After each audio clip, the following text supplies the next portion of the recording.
Dans ce monde, 7 enfants doués possèdent suffisamment de compétences et de ressources pour détruire la planète s'ils le souhaitaient, mais heureusement, aucun d'entre eux n'a encore sombré dans le côté obscur, et ils travaillent tous pour le bien commun. Dans notre station spatiale personnelle, nous retrouvons Ringo, le meilleur inventeur du monde. Aoi, le meilleur épéiste au monde, capable de trancher des balles en plein volume et de gagner des guerres à lui tout seul. Et sur ce même champ de bataille, Kane, le meilleur médecin au monde, capable de recoudre des blessures et de guérir des maladies qui seraient normalement synonymes de condamnation à mort. Ensuite, il y a l'homme que tous les traders de Wall Street rêveraient d'être, l'élite des hommes d'affaires Masato, qui possède plus de 30% de tout l'argent sur Terre, suivi par Akatsuki, le garçon qui a maîtrisé toutes les formes d'illusion et de magie du monde, ce qui lui permet de faire des choses comme faire disparaître la Statue de la Liberté lors d'une performance décontractée.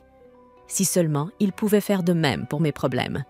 Ensuite, nous avons Shinobu, une maîtresse de tous les arts ninja avec un talent naturel pour l'espionnage. Elle est la journaliste numéro 1 au monde, et lorsqu'elle cherche quelque chose, aucun historique de recherche ni log de chat ne lui échappe. Et enfin, Mikogami Tsukasa, le plus grand homme politique au monde. Et vous savez qu'il doit être incroyable dans son travail, car il a été élu Premier ministre du Japon et dirige le pays, bien qu'il ne soit même pas assez vieux pour conduire une voiture. Un jour, les 7 prodiges étaient dans un jet privé en route pour un événement important. Mais au moment suivant, Tsukasa ouvre les yeux pour se retrouver dans un lit avec une elfe qui veille sur lui. L'elfe est soulagée que Tsukasa soit enfin réveillé, mais elle lui conseille de ne pas trop bouger car il est encore gravement blessé. Tsukasa tente de se souvenir de ce qui s'est passé, et c'est là qu'il se rappelle du crash de l'avion et des autres personnes qui étaient avec lui. Il demande désespérément à l'elfe si SS Ami sont toujours en vie, et heureusement, elle lui dit que tout le monde va bien.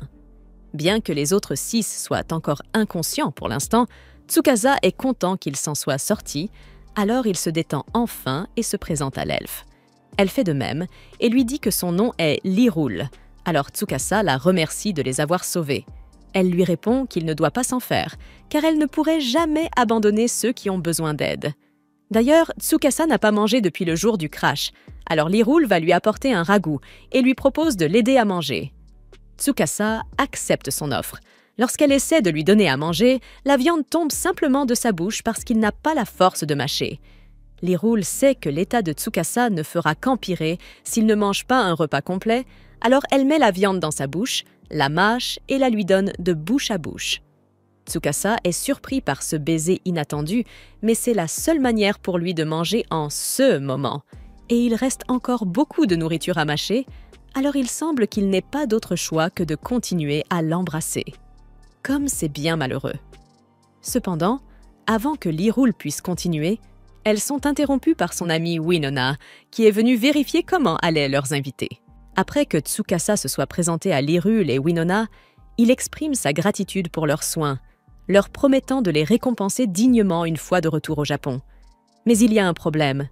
Ni Winona ni Lirul n'ont jamais entendu parler d'un pays appelé Japon. Tsukasa est choqué et confus, d'autant plus qu'ils ont communiqué en japonais tout au long de leur rencontre. Cependant, Lirul et Winona n'ont toujours aucune idée de ce dont ils parlent, car la seule langue qu'elles connaissent est l'Altan, la langue de leur pays. Tsukasa est encore plus perplexe, parce qu'il peut voir que Lirul et Winona ne mentent pas. Elles sont réelles, et quelque chose de bizarre doit se produire. Après un moment, il décide de sortir du lit et leur demande si elles peuvent l'emmener sur le site du crash de l'avion. Les 2 acceptent, bien qu'elles ne comprennent pas vraiment pourquoi il veut s'y rendre. En chemin, elles expliquent qu'il y a 4 jours, quelque chose ressemblant à un énorme oiseau est tombé du ciel, provoquant une gigantesque explosion lorsqu'il a touché le sol. Tout le village s'est précipité vers le site du crash où ils ont trouvé Tsukasa et ses amis. Arrivé sur le site du crash, Tsukasa jette un coup d'œil à la dévastation et se rend vite compte que quelque chose ne colle pas. Le crash de l'avion était trop catastrophique pour que l'un d'entre eux ait survécu. Pour rendre les choses encore plus suspectes, un dragon vole au-dessus d'eux, confirmant ses soupçons grandissants. Ils ont été transportés dans un autre monde. Un mois passe et tous se sont remis de leurs blessures. Pour célébrer leur guérison, un festin est organisé. Bien qu'ils aient du mal à croire l'histoire de Tsukasa sur son transport vers un autre monde, ils se sont habitués à leur nouvelle vie. Tous, sauf Akatsuki, qui lutte parce que la magie, sa spécialité, est désormais partout dans ce monde. L'Hyrule demande si leur monde d'origine ne possède vraiment aucune magie, ou Buma. Mais Shinobu ne sait pas ce que Buma signifie et demande des précisions. L'Hyrule explique que les Buma sont des personnes avec des traits animaux et une force qui correspond à leur physique, tandis que des humains comme Tsukasa et les autres sont rares dans leur capacité à utiliser la magie. La situation des 7 prodiges rappelle à Winona une vieille légende sur 7 héros venus d'un autre monde pour sauver leur terre d'un dragon maléfique. Ueno et son fils, Elk, sont en pleine discussion animée lorsque Elk se lève soudainement, criant qu'il est impensable que ces étrangers puissent être les 7 héros. Ueno lui demande de cesser d'être impoli envers leurs invités, mais Elk, en tant que trésorier du village, exprime ses préoccupations financières, affirmant qu'ils ne peuvent pas se permettre d'organiser des festins pour des personnes qu'ils ne connaissent même pas. Il s'en va en furie, et Ueno s'excuse pour son comportement, expliquant qu'Elk s'inquiète simplement pour le village. Plus tard dans la nuit, Shukazu réunit ses amis pour une réunion afin de discuter de leur situation actuelle. Il aborde 3 points principaux. Premièrement, ils doivent recueillir plus d'informations sur le pays de Friedgegard, y compris ses lois et sa magie. Deuxièmement, ils doivent chercher un moyen de retourner dans leur propre monde, bien qu'il n'ait que peu d'indices à part la légende des 7 héros. Enfin, Shukazu veut trouver une solution pour aider les finances du village afin de les remercier de leur hospitalité. Tout le monde est d'accord et le lendemain, ils commencent à travailler. Ringo parvient à ajuster les téléphones de tout le monde pour qu'ils fonctionnent dans ce monde, garantissant ainsi que la communication ne posera pas de problème. Elle récupère également son mini-réacteur nucléaire, résolvant temporairement les préoccupations énergétiques du village. Shukazu la remercie pour son travail acharné, mais Ringo a une dernière demande. Elle explique qu'il y a beaucoup de minerais de bauxite près du site du crash et qu'elle souhaite créer de l'aluminium, bien qu'elle ait besoin de matériaux supplémentaires pour le faire. Shukazu accepte de l'aider et propose d'aller chercher les fournitures nécessaires chez Masato. À ce moment-là, Shukazu entend Winona crier près de la porte de la ville. Lorsqu'il se précipite, il trouve un groupe de soldats tentant d'extorquer de la nourriture et de l'argent au village. Un des chevaliers impériaux dit à Winona qu'elle devrait être reconnaissante de leur protection, sous-entendant que si le village contrariait l'ordre des chevaliers, il pourrait faire face à de graves conséquences. Alors qu'il tente de saisir la poitrine de Winona, Shukazu se place devant elle, lui disant poliment qu'il est un lâche sans valeur et que le village n'a pas besoin de gens comme lui. Le soldat, offensé par le manque de respect d'un enfant, ordonne à ses hommes de dégainer leurs épées et de donner une leçon à Shukazu. Cependant, avant que les soldats n'agissent, Aoi et Shinobu assomment tous les hommes, laissant le capitaine seul. Shukazu, imperturbable, demande au capitaine s'il souhaite toujours continuer. Le capitaine, trop fier pour reculer, tente de trancher Shukazu, mais le jeune héros est bien entraîné en arts martiaux. En un instant, Shukazu attrape le capitaine, entièrement armé, et le jette au sol. Il prend l'épée du capitaine et le menace de le tuer si lui et ses hommes ne quittent pas immédiatement le village. N'ayant pas d'autre choix, le capitaine et ses soldats fuient. Bien que le village soit en sécurité, Merchant exprime des inquiétudes, demandant si les actions de Shukazu pourraient causer des ennuis, car les soldats rapporteront sûrement l'incident au seigneur local. Shukazu le rassure, révélant qu'il a déjà préparé une police d'assurance. Alors que les soldats se retirent, le capitaine jure de se venger en rapportant le village au seigneur féodal. Mais au moment où il prononce ces mots, une explosion se produit et Akatsuki apparaît devant eux, prêt à passer à l'action. Akatsuki se présente comme un grand mage et dit aux chevaliers qu'il ne peut pas les laisser partir maintenant qu'il sait qu'ils ont toujours l'intention de nuire au village. Il les avertit qu'il va s'occuper d'eux personnellement. Terrifiés, les chevaliers implorent qu'il les épargne et promettent qu'ils ne rapporteront rien de cette histoire. Akatsuki reste impassible, sachant qu'il représente une menace continue pour le village. De retour au village, Shokuso organise une réunion avec tout le monde. Compte tenu des événements récents, il pense qu'il devrait contribuer au village et aider à améliorer les choses. Bien qu'il ait toujours l'intention de retourner sur Terre, Personne ne sait comment ils sont arrivés ici, encore moins comment repartir. Shokuso leur suggère de tirer le meilleur parti de la situation actuelle et de donner un coup de main. Pendant ce temps, Masato décide d'accompagner Elk dans un voyage commercial.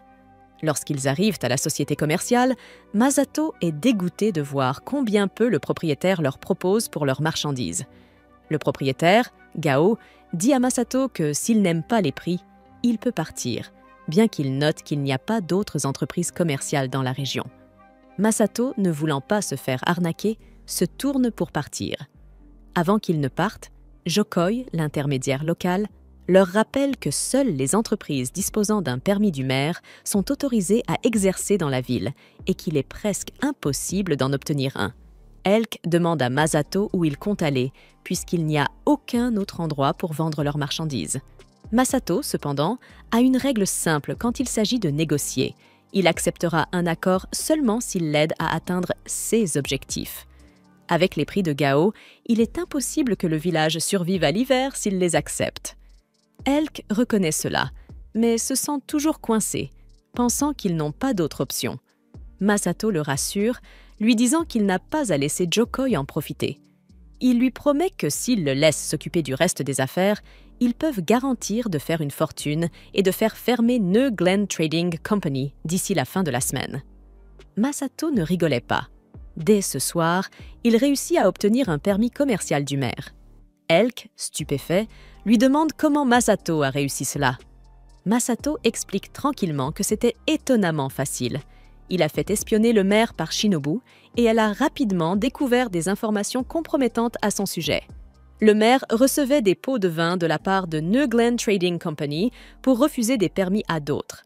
Comme cela était illégal, ils ont fait chanter le maire avec les informations trouvées par Shinobu et il a cédé, leur accordant le permis commercial. Avec le permis en main, Masato dit à Elk qu'il est temps de faire des stocks. Elk ne comprend pas puisqu'ils sont venus pour vendre leurs marchandises et ils n'ont pas assez d'argent pour acheter du stock pour une société commerciale. Masato le presse de faire confiance au processus. Masato rencontre quelques Buma, des personnes avec des traits animaux qui sont également venues en ville pour vendre leurs marchandises. Il leur explique qu'il détient désormais un permis commercial et a fondé l'Elm Trading Company. Dès demain, ils ouvriront leurs portes en centre-ville. Masato leur propose un marché. Ils pourront vendre leurs marchandises sous le nom de sa société en échange d'un pourcentage de leurs ventes. Normalement, il prendrait 20%, mais en tant qu'offre spéciale, il ne prendra que 10% s'ils aident à vendre les articles.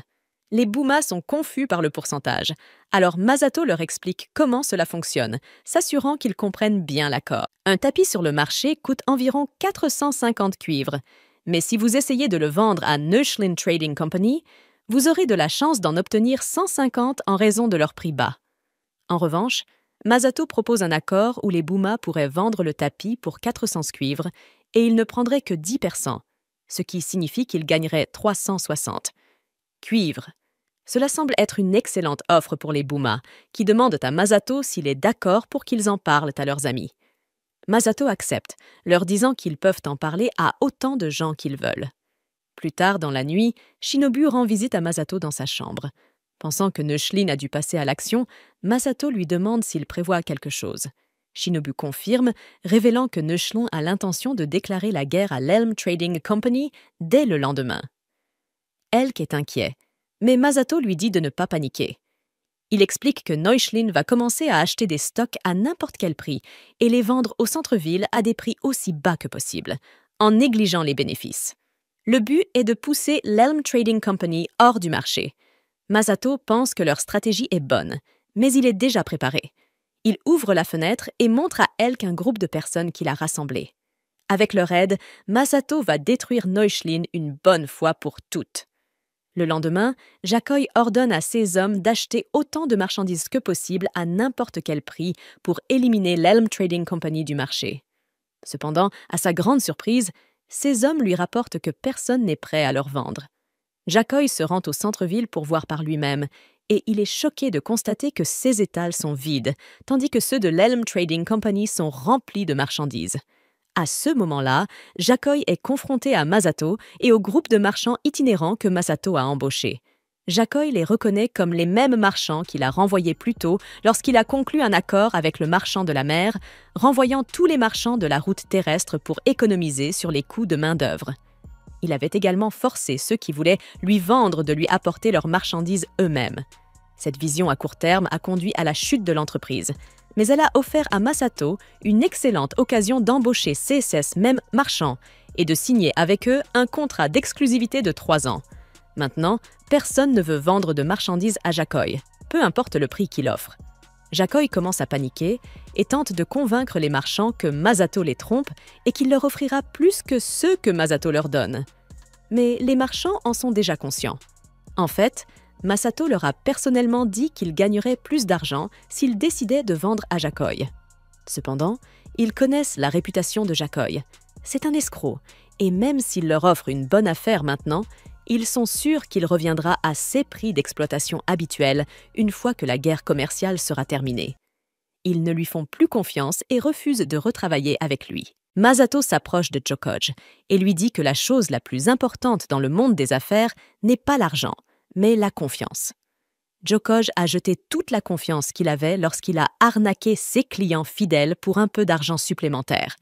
Masato déclare ensuite qu'il est sur le point d'écraser Nose-Glenn Trading Company comme il l'a promis, mais il ne pense pas qu'il soit sage de laisser Nose-Glenn faire faillite. Il ne veut pas diriger un monopole.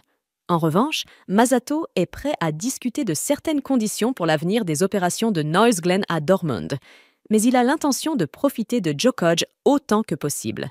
Plus tard dans la journée, Masato joue à un jeu avec Ru quand Elke s'approche de lui avec une question. Elke lui demande pourquoi Masato a choisi d'épargner l'entreprise de Jokoj. Masato explique que cela ne valait tout simplement pas la peine de se débarrasser complètement de Nose-Glenn. Leur entreprise ne peut pas se permettre de garder tous les marchands itinérants employés, et le plan de Masato était toujours de faire peur à Jokoj pour qu'il donne une meilleure offre aux marchands. De retour au village, Shinobu remet à Tsukasa un rapport sur les affaires qu'il lui avait demandé d'enquêter.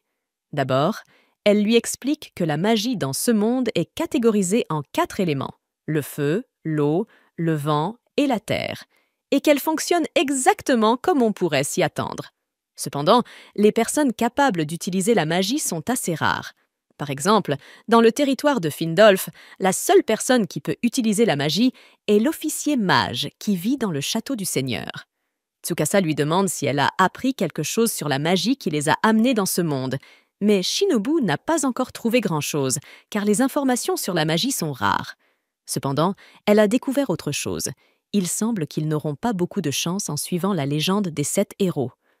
En enquêtant sur les héros, Shinobu a découvert une religion appelée la foi des 7 lumières, qui était liée aux héros. Malheureusement, cette foi a été détruite il y a plus de 500 ans par l'Empire Frigegard, ainsi que toutes les autres religions de l'époque, afin que l'Empire Frigegard puisse obtenir un contrôle total sur le peuple. En conséquence, il ne reste presque plus de traces de religion dans l'Empire. Malgré cela, Tsukasa insiste sur le fait que cela pourrait être leur seul indice pour trouver un moyen de revenir sur Terre, et qu'ils doivent continuer à chercher, même si cela signifie parcourir tout le continent. Cependant, Shinobu lui avertit que fouiller tout le continent sera difficile, car la région où il se trouve nécessite d'obtenir un permis de voyage de Marcus Findolf pour partir. Findolf est notoirement difficile à traiter, et Shinobu doute qu'ils aient une tâche facile. À ce moment-là, Akatsuki arrive en courant pour informer tout le monde qu'un groupe de villageois est parti chasser plus tôt dans la journée et a rencontré quelque chose appelé le chef de la forêt. Les villageois sont maintenant dans une grande difficulté. Tsukasa, Aoi et Kane se précipitent immédiatement vers la forêt pour aider. Ils trouvent le groupe de villageois juste au moment où un ours géant est sur le point de les tuer. Aoi passe à l'action, saute et donne un coup de pied à l'ours dans l'arrière de la tête, le faisant tomber du cliff. Elle saute ensuite après lui pour finir le travail. Les villageois sont surpris qu'Aoi affronte l'ours seul, mais Tsukasa les rassure en leur disant qu'elle est une maîtresse épéiste et qu'elle va bien s'en sortir. Il est plus préoccupé par l'état des villageois et demande si quelqu'un est blessé. Bien que les 3 villageois soient indemnes, le chef Olga n'a pas eu cette chance. Son cœur a cessé de battre il y a quelques minutes et les villageois ont peur qu'il soit trop tard pour le sauver.